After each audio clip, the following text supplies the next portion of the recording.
Hello प्यारे मित्रों, आज के क्लास में आप सभी को तहे दिल से स्वागत करता हूं।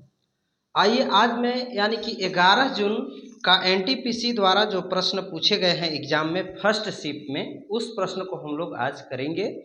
आप लोग अंत तक बने रहिएगा और पूरे प्रश्न को देखिएगा, ठीक है।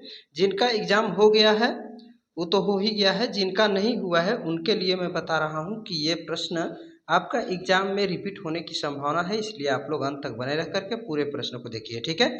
और यदि आप मेरे चैनल पर पहली बार विजिट किए हैं तो चैनल को जरूर सब्सक्राइब कर लीजिए, ताकि मैं जो भी वीडियो अपलोड करूं उसका नोटिफिकेशन सबसे पहले आप तक पहुंच पाए। तो आइए प्रश्न करते हैं। प्रश्न था आपका कि हड़प्पा सभ्यता में जूते हुए खेत का साक्ष्य कहाँ से प्राप्त हुआ। तो ये आपका इस प्रश्न का आंसर हो जाता कालीबंगा नामक स्थान से प्राप्त हुआ। इसके बाद कालीबंगा जो है राजस्थान में एक पुरातत्विक स्थल है, ठीक है, पुरातत्विक स्थल है और कालीबंगा नामक स्थल से प्राप्त हुआ है, ठीक है। इसके बाद कालीबंगा जो है राजस्थान में एक पुरातत्विक स्थल, जहां पूर्व हड़प्पा चरण में खोजे गए खांचों से पता चलता है कि उस समय खेत की जुताई की जाती थी। तो इसका राइट आंसर हो जाता, ठीक है। क्या हो जाता? तो कालीबंगा नामक स्थल हो जाता, ठीक है। और एक प्रश्न आपका आया था एग्जाम में कि सरोजिनी नायडू का जन्म दिवस किस तिथि को मनाया जाता है। तो इस प्रश्न का आंसर देखिए क्या होता, 13 फरवरी को होता, ठीक है। 13 फरवरी को मनाया जाता है, यानी कि 13 फरवरी आपका राइट आंसर हो जाता। करा कि 2025 में 143वीं जयंती मनाई गई, किनका? तो ये आपका सरोजिनी नायडू का, ठीक है। राष्ट्रीय महिला दिवस के रूप में भी इन्हें जाना जाता है। इसके बाद कह रहा है कि पुरिया लोक नृत्य किस नृत्य का भाग है। तो पुरिया नृत्य जो है ये आपका नाटिका भील जनजाति द्वारा किए जाने वाले एक पात्र है, जिसमें शिव को पुरिया के रूप में दर्शाया जाता है, ठीक है। इसके बाद ये प्रश्न आपका एग्जाम में आया था कि भारत में तैरता हुआ राष्ट्रीय उद्यान कहाँ स्थित है। तो ये आपका मणिपुर में स्थित है, जो कि केबुल लामजाओ राष्ट्रीय उद्यान है, ठीक है।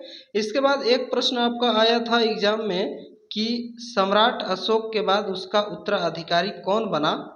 तो यहाँ पर है कि सम्राट अशोक के बाद दशरथ मौर्य उत्तराधिकारी बने थे, ठीक है।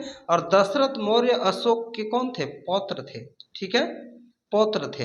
इसके बाद हो सकती है कि यह प्रक्रिया भारत सरकार द्वारा नागरिकता अधिनियम 1955 के तहत निर्धारित की गई है। इसके बाद आपका प्रश्न देखिए, ये वाला प्रश्न पूछा गया प्रश्न है कि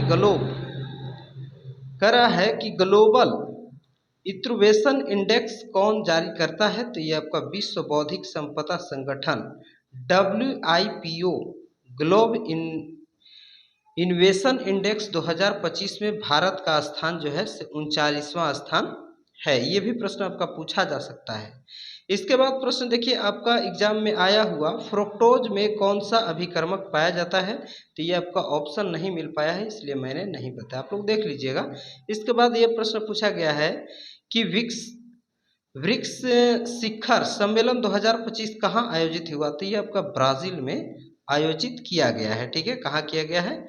ब्राजील में 2025 में आयोजित किया गया है, ठीक है। इसके बाद आपका प्रश्न देखिए आया हुआ प्रश्न है कि त्रिस्तरीय पंचायती राज्य के 3 स्तर कौन कौन से होते हैं। तो ये आपका ग्राम पंचायत, ग्राम समिति और जिला परिषद होता है, ठीक है। यही 3 जो है स्तर आपका होता है। इसके बाद आपका प्रश्न देखिए पूछा गया प्रश्न है कि 1918 खेड़ा आंदोलन में गांधी जी का साथ किसने दिया था। तो सरदार वल्लभ भाई पटेल ने दिया था, ठीक है।